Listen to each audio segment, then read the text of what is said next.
ठीक है madam, just shine light.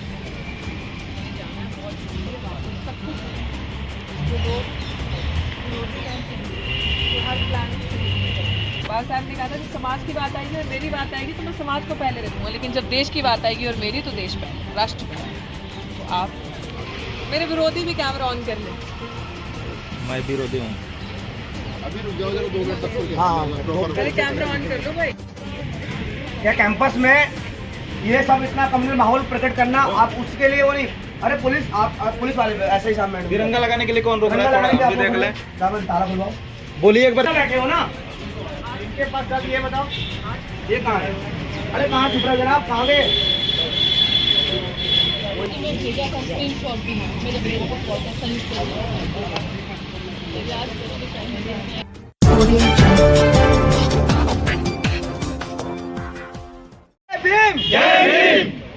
जय भीम साथियों, आप सबका यहाँ बहुत बहुत स्वागत है। जितने भी लोग आए हैं, मैं बार बार एक चीज कहती हूँ कि हमारी संख्या पे मत जाना। जब संख्या की बात आएगी तो उसमें भी हम पीछे नहीं है।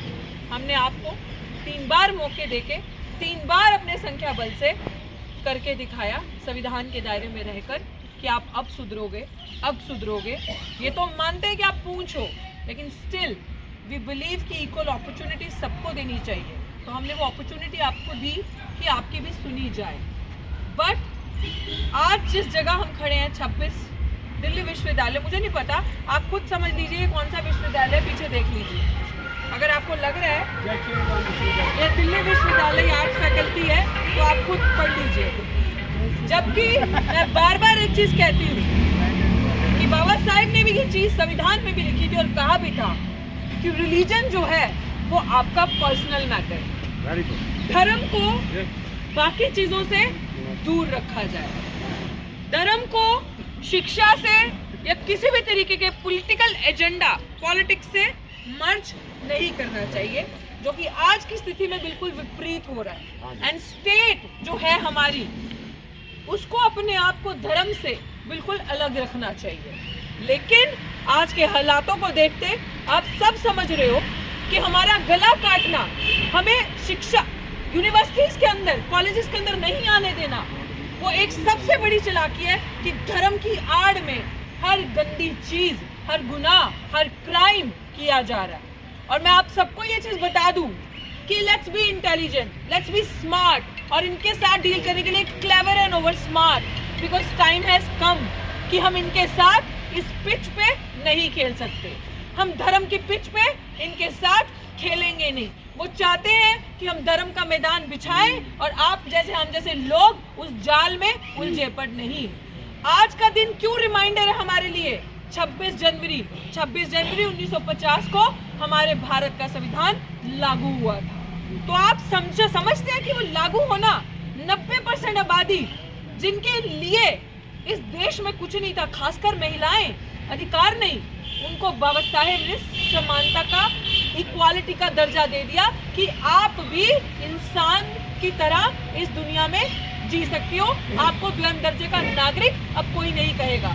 और उस दिन हमें वो संविधान देकर हर एक हक अधिकार दे दिए कि जैसे बाकी लोग चलते, उठते, खाते, पीते, पढ़ते हैं, वो सारी चीजें आप भी करोगे। और आपको जो सदियों से सताया गया है, आपके हक छीने गए हैं, आपके साथ डकैती करी गई है, अब इस संविधान के बाद अगर आपके साथ वो दोबारा कोई ऐसी हरकत करेगा तो ये कानून उसको सलाखों के पीछे छोड़ेगा और दंडात्मक करेगा। और ये सारी चीजें बाबा साहब डॉक्टर भीमराव अंबेडकर ने आपके हाथ में, आपकी झोली में दी। इसीलिए मैं कहती हूँ बार बार, वो लोग क्या इस देश को बचाएंगे जिन लोगों ने इस देश को बनाया ही नहीं है। तो हमारा कर्तव्य, ये दायित्व है कि हमें सबसे पहले इस देश को बचाना है। क्यों? आज जब देश तबाह हो रहा है तो बचाने की जिम्मेदारी भी उनकी है जिन्होंने इस देश को बनाया है। क्योंकि बाबा साहब ने कहा था कि अगर देश की बात, अगर समाज की बात आएगी और मेरी बात आएगी तो मैं समाज को सबसे पहले रखूंगा, लेकिन अगर देश की बात आएगी, मेरी बात आएगी, तो पहले देश होगा। तो मैं आज आपको ये चीज बता दूं कि जितने भी लोग यहाँ पे बैठे सुन रहे हैं, ये झंडा हमारा मान सम्मान शान है। और इसी दिल्ली विश्वविद्यालय के गुनाहगार अपराधी हंसराज कॉलेज ने इस झंडे का अपमान किया है। उनके ऊपर लीगल एक्शन लिया जाएगा। कैसे? इस झंडे का सबसे पहला रंग कौन सा है और दूसरा, तीसरा इस ऑर्डर में है। उन्होंने इस झंडे को उल्टा लहराया। देखिए आरएसएस की है ना वहाँ की प्रिंसिपल भी, हरा ऊपर करके सफेद बीच में और जो केसरी है वो नीचे। लेकिन ये बहुत, अगर ये किसी शोषित समाज के इंसान ने किया होता, मुसलमान ने किया होता, दलित आदिवासी ने, तो अभी तक पता नहीं उसके ऊपर कौन सा सिक्योरिटी लॉ लगा के एनएसए यूएपी लगा के उसको जेल में डाला होता। ये दोहरा चरित्र है इन मनुवादियों का। बट ये झंडा हमारी मान सम्मान शान है। बाबा साहेब ने इसको प्राथमिकता दी और ये भारत का संविधान, इसी के लिए जीना है, मर मिटना है। और मैं आज आपको ये चीज एक महिला होने के नाते बताना चाहती हूँ। मेरे साथी आशुतोष ने सुबह बहुत खूबसूरत लाइनें लिखी थी, मैं चाहती हूँ आप वो जरूर पढ़िएगा। आप सच में आजाद भारत में 77 साल हो गए, लेकिन आज भी एक महिला होने के नाते मुझे नहीं लग रहा कि मैं आजाद हूँ।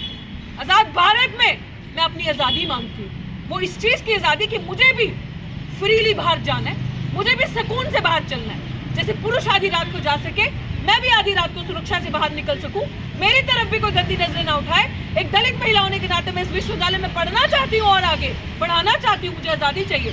लेकिन संविधान की हर दिन ये लोग हत्या करते हैं और इन लोगों की वजह से आज क्रिमिनल कार्यरत कुर्सी पे है और बेगुनाह निर्दोष दलित की बेटी सड़क पे पिछले 192 दिन से तरस के इनसे न्याय मांग रही है, तड़प तड़प के। लेकिन मैं ये चाहती हूँ कि आज इस ध्वज के सम्मान में, इसके सम्मान में, ये जो धर्म की आड़ में इन्होंने किया है, ये झंडा और ये किताब ने हमें इजाजत दी है धर्म मानने की। ये देख रहे हैं, ये ग्रंथ, इसने इजाजत दी है। इस ग्रंथ से ऊपर कोई धर्म नहीं है। इस ग्रंथ ने कहा कि हिंदू है तो मंदिर जा, मुसलमान है तो मस्जिद जा, क्रिश्चियन है तो चर्च जा, सिख है तो गुरुद्वारे में जा। ये ग्रंथ हमें इजाजत देता है धर्म को मानने की, इसके ऊपर कुछ नहीं। और इस झंडे से ऊपर कुछ नहीं होगा। मैं चाहती हूँ साथी आशुतोष, आप इस झंडे को वहां ले आए कि इसके हमेशा जो हम कहते हैं ये झंडा ऊंचा रहे हमारा, इसकी मान सम्मान शान हम अम्बेडकरवादियों के हाथ में है और ये झंडा सबसे ऊपर लहराया जाएगा। जय भीम, जय भारत, जय संविधान। विश्वविद्यालयों को बिकने नहीं दिया जाएगा, नहीं दिया जाएगा। और ये यूनिवर्सिटी को हम अम्बेडकरवादी बचा के रहेंगे। साथी you have to take the frame, both should come. Balloon gira.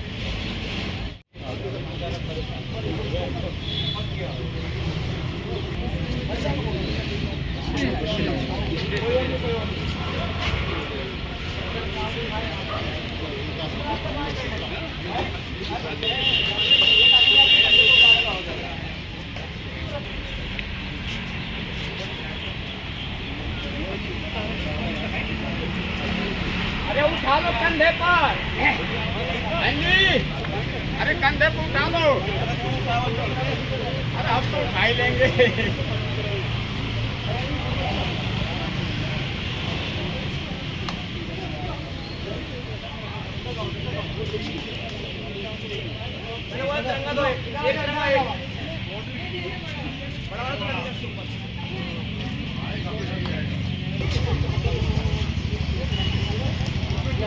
दोनों गाड़ी ना मुझे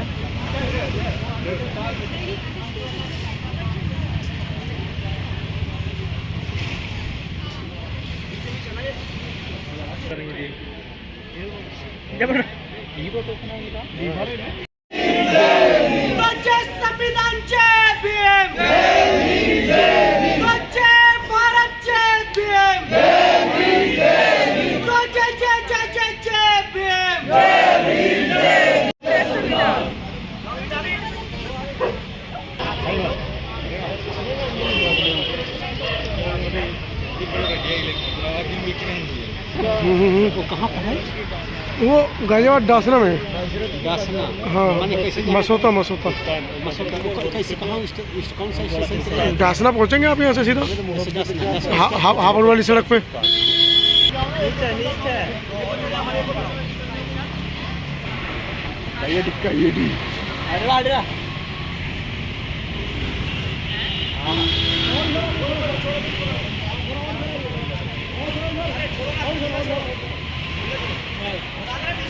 कोई बात नहीं।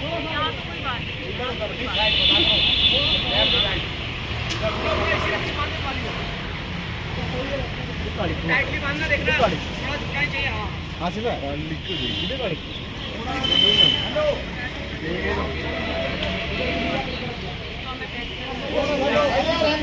सही है।